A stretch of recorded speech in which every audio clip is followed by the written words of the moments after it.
Testing 5 4 3 2 1. Testing 5 4 3 2 1. A B C D E. A B C D E. Okay, testing. Okay, testing.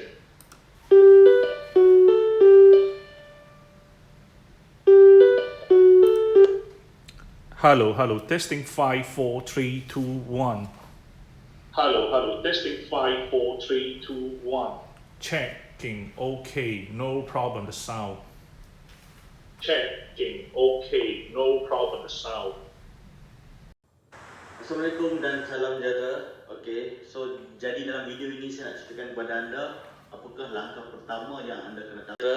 Okey, so jadi dalam video ini saya nak ceritakan kepada anda apakah langkah pertama yang anda kena tahu, yang anda kena ada untuk anda mula trade forex. Okey, so first kali, katakanlah anda dah inspired, anda dah pergi tengok sebuah video, lepas tu anda dah pergi baca website intraday, anda dah tengok banyak video-video YouTube tentang forex trading semua kan, anda tengok banyak orang tayang profit, tayang untung macam tu, untung macam ni kan. So jadi anda inspired,